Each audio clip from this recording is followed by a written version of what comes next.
नमस्कार दोस्तों, मैं डॉक्टर रजनीश साहू कानपुर उत्तर प्रदेश से। ये वीडियो इम्प्लांट की मदद से जो फिक्स दांत लगाते हैं उस पर है। ख़ास बात यह है कि ये पेशेंट ऐसा नहीं है कि जिसके मुंह में दांत नहीं है और हमें फिक्स दांत लगाने हैं। ये पेशेंट ऐसे हैं जिनके मुंह में लगभग सारे दांत हैं, उसके बावजूद भी हमें इम्प्लांट ट्रीटमेंट करना पड़ा।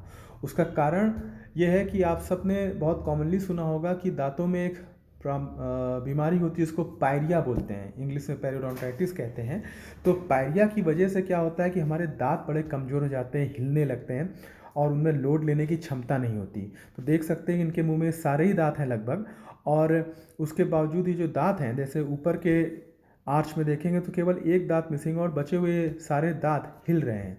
इनमें मसूड़े सूजे हुए हैं, ब्लीडिंग होती है। इसी तरह से अगर नीचे के दांत देखेंगे तो वहाँ पर भी 1 से 2 दांत मिसिंग है, लेकिन बचे हुए दांत बहुत ख़राब हालत में, हड्डी बहुत ही घुल जाती है, इसमें इतनी अच्छा सपोर्ट नहीं रहता कि दांतों में हम लोड दे सकें। तो इनके लिए हमने जो ट्रीटमेंट सेलेक्ट किया, इनके सारे दांत निकाल के हमने इमीडिएट इम्प्लांट वाला प्रोसीजर किया। तो देख सकते हैं एक ही सिटिंग में सारे दांत निकालते हैं, फिर पूरा इन्फेक्शन हम लोग सर्जिकल प्रोसेस होता है, इसको क्यूरोटाज बोलते हैं, क्लीन करते हैं, बोन को रीशेप करते हैं और जहाँ पर हमारी सिलेक्टेड जगह होती है वहाँ इम्प्लांट डालते हैं।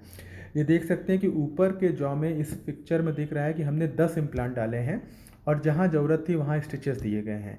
ये जो फोटोग्राफ ली गई है ये नेक्स्ट डे की है, तो क्योंकि उस समय ब्लीडिंग बहुत हो रही थी तो उस समय फ़ोटो नहीं ली थी, नेक्स्ट डे की फ़ोटोग्राफ है। इसी तरह से नीचे का जो है, यहाँ पर 8 इम्प्लांट डाले हैं और जहाँ ज़रूरत थी वहाँ स्टिचेस दिए गए हैं।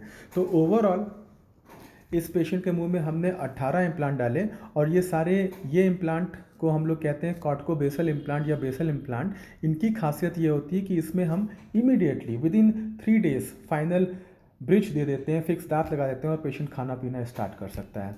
अब ये इम्प्लांट डालने के बाद हम मेजरमेंट लेते हैं, इम्प्रेशंस लेते हैं, उससे मॉडल बनता है। ये ऊपर के जॉ का मॉडल है जिसमें हम देख रहे हैं कि 10 इम्प्लांट्स हैं और इसी तरह से नीचे का इम्प्रेशन लेते हैं और फाइनली फिर ये लेबोरेटरी जाता है, उसमें लैब में अदर प्रोसीजर्स होते हैं और पेशेंट का एक सिटिंग में ये सारा काम होता है कि दांत निकालना, इम्प्लांट डालना और इम्प्रेशन लेना।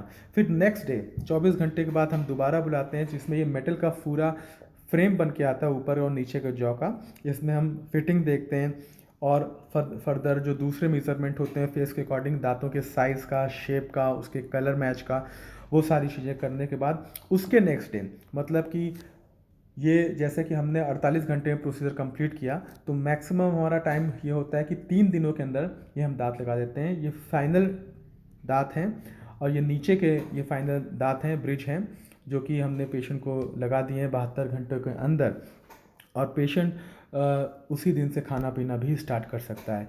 ये ऑक्लूजल फोटोग्राफ है जिसमें आप देख सकते हैं कि ऊपर और नीचे के पूरे फाइनल टीथ हैं और इनका अच्छा सा मिलान हो रहा है, खाना चबाने में दिक्कत नहीं होती है।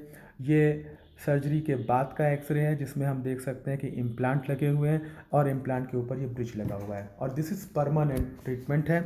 इसकी खासियत ये है कि बहुत जल्दी पेशेंट को रिहेबिलिटेशन हो जाता है और इमिडिएटली उसको सारे माउथ के फंक्शन वगैरह इंटैक्ट रहते हैं।